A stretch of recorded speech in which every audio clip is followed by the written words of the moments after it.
Right then, let's get cracking. Every now and then you come across a car that just stops you in your tracks. For me, the BMW E9 is one of those cars. It's a proper gentleman's coupe with sleek lines, a pillarless design, and a straight-six engine that sings a beautiful tune. The problem is, finding a good one is getting harder and harder. They were notorious for rust, you see. So, when I got a call about a car that had been sitting in a barn for the better part of 2 decades, my ears pricked up.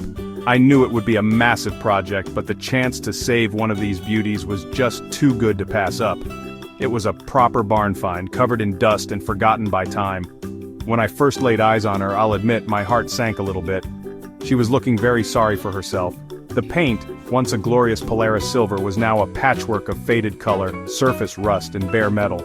The chrome trim was pitted and dull, and you could see the dreaded tin worm had been feasting on the sills and wheel arches. It was a daunting sight, for sure. Some people would have walked away calling it a lost cause. But I've been in this game long enough to know that you have to look past the dirt and decay. Underneath all that neglect, the classic, elegant lines of the Carmen-built body were still there, just waiting to be brought back to life. The seller told me the car had been parked up when the engine started running a bit rough, and it just never moved again. That's a story you hear a lot. Life gets in the way, and a small problem turns into a huge one over time. But the good news was that the car was mostly complete. All the rare trim pieces were there, the original glass was intact, and even the toolkit was still in the boot, albeit a bit rusty. These little details are crucial for a proper restoration. Sourcing original E9 parts can be a nightmare and costs a fortune. Having them with the car, even in poor condition, is a massive head start. So, a deal was done. I shook the man's hand, paid the money, and we loaded the old girl onto a trailer. It was a big gamble, no doubt about it. The amount of work ahead was massive, and the costs were going to be significant. But as we towed her back to the workshop, I couldn't help but feel a huge sense of excitement. We were giving this stunning car a second chance. We were going to take this rusty, forgotten relic and turn it back into the head-turning, beautiful machine it was meant to be. This wasn't just about making a profit. This was about preserving a piece of motoring history. Hold on tight, this is going to be one heck of a restoration journey. Before you can build something up, you've got to take it all apart. With a restoration of this scale, the first proper job in the workshop is the big strip down. Every single nut, bolt, and component has to come off the car. It's a slow and methodical process, but it's absolutely essential. You have to be organized, labeling every part and bagging up all the fixings. This way, when it comes to reassembly months down the line, you know exactly where everything goes. It's the only way to get a true picture of the car's condition. You uncover all the hidden horrors and see exactly what you're up against. We started with the easy bits. The bonnet, boot lid, and doors were carefully unbolted and stored away. Then came the chrome trim, bumpers, and grills. These pieces are like the car's jewelry, and they are incredibly delicate and expensive to replace. We handled them with extreme care, wrapping each piece to protect it from damage. Next, all the glass came out. The E9 has beautiful large windows, and that pillarless design means the side glass is a complex shape. We used special tools to cut the old perished rubber seals and gently lifted each pane of glass out, praying we wouldn't hear a crack. Thankfully, it all came out in one piece. With the exterior stripped, we moved inside. The interior of an E9 is a lovely place to be, with lots of wood trim and classic 70s design. We carefully removed the seats, which were torn and faded, but the frames were solid, which was a bonus. The carpets were damp and moldy, so they went straight in the bin. Then we took out the dashboard, a big and fiddly job. You have to disconnect countless wires and cables behind the scenes. We photographed everything as we went, creating a visual guide for when we put it all back together. It's a lifesaver, trust me. Finally, it was time for the heavy stuff. The engine and gearbox were lifted out as a single unit, followed by the suspension, brakes, and the entire drivetrain. After many hours of hard graft, we were left with nothing but a bare shell on wheels. It looked quite sad, just a hollow metal box, but this was a major milestone. Now, there was nowhere for the rust to hide. We could see every single bit of corrosion, every dent, and every previous poor repair. The full extent of the challenge was laid bare before us. The real hard work was about to begin. Now for the dirty part of the job, dealing with the rust. And believe me, this E9 had plenty of it. These cars were built by Carmen, and while they looked beautiful, they weren't given the best rust protection from the factory. Water would get trapped in the sills, the inner wings, the boot floor, and the floor pans, and just sit there, quietly eating the metal away. Our car was a textbook example. The bottom 6 inches of the car were in a very bad state.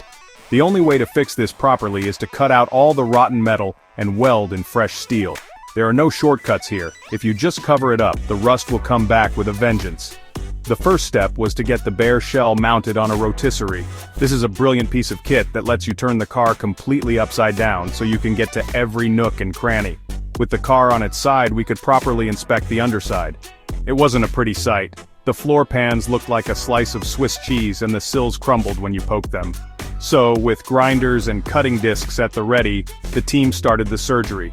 They carefully cut away all the corroded sections, going back to clean, solid metal.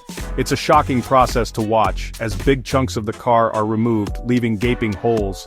Once all the rotten metal was gone, the next job was to fabricate new panels. For some areas you can buy repair panels, but for a car like the E9, many sections have to be made from scratch. This is where real skill comes in. Using sheets of new steel, the fabricators expertly shaped, bent, and curved the metal to perfectly match the original contours of the car. They used an English wheel, hammers, and dollies to create new inner sills, outer sills, floor pan sections, and repair patches for the wheel arches. It's a slow, painstaking process that requires incredible patience and an eye for detail. Each new piece has to be a perfect fit. With the new panels made, it was time to weld them in. The team used a combination of MIG and TIG welding to secure the fresh metal. They carefully tacked each panel in place, checking the alignment constantly, before running a full seam weld to make it strong and permanent. After welding, every single seam was ground down smooth, making the repair almost invisible. This stage took weeks of dedicated work, but the result was a car body that was once again solid, strong, and completely rust-free. The tin worm had been defeated. The car now had a solid foundation, ready for the next stage of its rebirth. With all the rust gone and the new metal welded in, the car's shell was solid again, but it was far from straight. Decades of life on the road had left their mark in the form of numerous small dents, dings, and ripples in the body panels. Plus, the areas where we had welded in new metal needed to be blended perfectly with the original steel. The goal is to create a surface that is as smooth as glass. This stage is all about meticulous panel beating and the careful application of body filler. It's an art form in itself, and it's what separates a good restoration from a truly great one. The team started by going over every single panel with their hands and with guide coats to find all the imperfections. They used hammers and dollies, specialized metalworking tools, to gently tap out the dents from behind. This is a delicate process. You have to work the metal slowly to bring it back to its original shape, without stretching it or creating more high spots. For the larger, flatter panels like the roof and bonnet, this takes a huge amount of skill to get right. Any slight imperfection will show up like a sore thumb once the glossy paint is on. It's a slow, methodical task that demands a lot of patience. Once the metalwork was as perfect as possible, it was time for a very thin skim of body filler. Now, some people think filler is a bad word, used to bodge repairs, but when used correctly, it's an essential part of the process. We're not talking about troweling it on an inch thick to hide huge dents. We're talking about a paper-thin layer, applied only to fill the tiniest of imperfections and smooth the transition between the new and old metal. The filler is applied, left to cure, and then sanded back. This process is repeated several times using finer and finer grades of sandpaper each time. The sanding is the most time-consuming part. The team spent hundreds of hours block sanding the entire body. Using long sanding blocks ensures that the panels become perfectly flat and the curves are smooth and true to the car's original lines. They would apply a light guide coat of dark paint over the filler and then sand it off. Any low spots would still show the guide coat, telling them where more work was needed. They continued this process until every single panel was flawless, from every angle. The car was now a uniform shape, a blank canvas, ready for the next, most exciting stage, the paint. This is the moment we've all been waiting for. The paint job is what everyone sees first. It's the stage that transforms the car from a project into a proper head-turner. Getting it right is absolutely critical, especially on a car with lines as beautiful as the E9. We decided to go back to the original color Polaris Silver. It's a classic BMW color that perfectly suits the car's elegant and sporty character. But before we could even think about applying the silver, there was a huge amount of preparation work still to do. A perfect paint finish is all about what's underneath. The first step in the paint booth was to apply several coats of high-build primer. This primer serves two purposes. Firstly, it protects the bare metal from any surface rust. Secondly, it fills any microscopic scratches or pinholes left over from the bodywork stage. After the primer was applied, it was time for more sanding. Yes, the entire car was sanded down again, this time with very fine grit paper, to make the primer perfectly smooth. This is called flatting down, and it's a crucial step. Any imperfection in the primer will be magnified 100 times when the glossy top coat goes on. The team spent days making sure the surface was like silk. With the preparation complete, the car was thoroughly cleaned and degreased to remove any trace of dust or contaminants. The painter, looking like an astronaut in his air-fed mask and suit, was ready to work his magic. He started by applying the base coat, the Polaris silver color itself. He applied it in several light, even coats, walking the length of the car with a smooth, steady hand. The key is to get a consistent thickness across the entire body, ensuring the metallic flakes in the paint lie down correctly for that perfect shimmer. The silver started to bring the car's shape to life, and it already looked fantastic. After the base coat had flashed off, it was time for the final, glossy layer, the clear coat. This is what gives the paint its depth, shine, and most importantly, its protection. Several coats of high-quality clear coat were applied over the silver. The car was then left in the paint booth, which is heated like a giant oven, to bake the paint. This hardens the finish, and gives it that incredible, deep gloss. When the car rolled out of the booth, the transformation was breathtaking. It looked absolutely stunning. The body was arrow straight, and the silver paint was flawless, gleaming under the workshop lights. The ugly, rusty duckling was now a beautiful swan. A beautiful car is no good if it can't be driven and enjoyed. While the bodywork was underway, a separate team was hard at work on the car's mechanicals. The heart of any classic BMW is its engine, and the E9 is famous for its M30 straight six. Our engine had been sitting dormant for years, so a full rebuild was the only way to go. We wanted it to be as reliable and smooth as the day it left the factory. The engine was completely stripped down to its bare block on a stand. Every single component, pistons, bearings, camshaft, valves, was removed, cleaned, and inspected for wear and tear. The inspection revealed what we expected. The bearings were worn, the piston rings had lost their tension, and the cylinder head needed a good overhaul. The block and head were sent off to a specialist machine shop. The cylinders were honed to ensure they were perfectly round, and the cylinder head was skim-read to make it perfectly flat. We also had new valve guides and seals fitted, and the valves themselves were recut to ensure a perfect seal. While that was being done, we sourced all the new parts we would need: new pistons, bearings, a timing chain, oil pump, water pump, the lot. If it was a wearable part, we replaced it. Once we got the machined parts back, the meticulous process of reassembly could begin.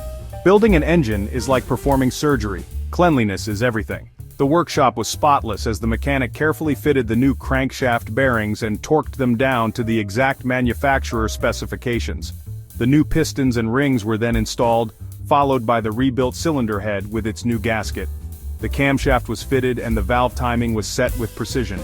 Every part was lubricated with assembly lube to ensure it was protected on its first startup.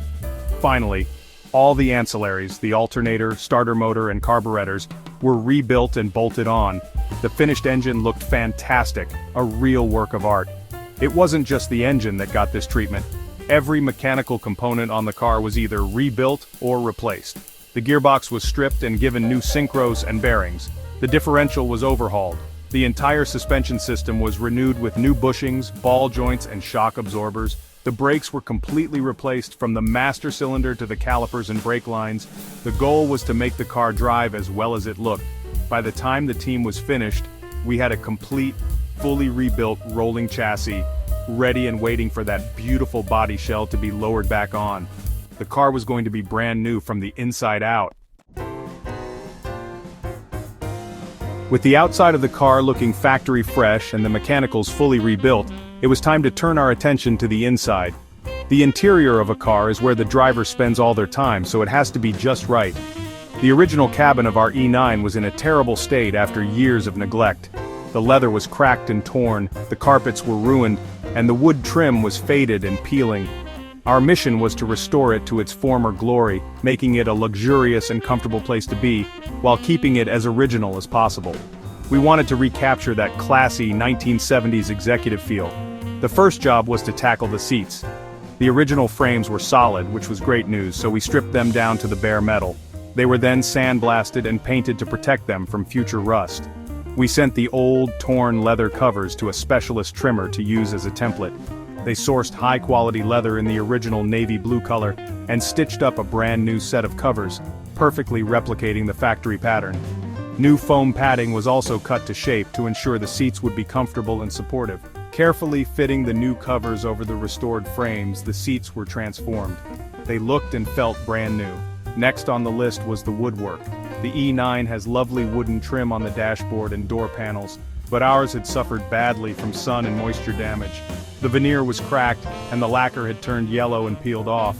This is a job for a true craftsman.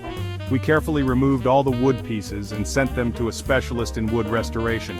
They painstakingly stripped off all the old damaged veneer and lacquer.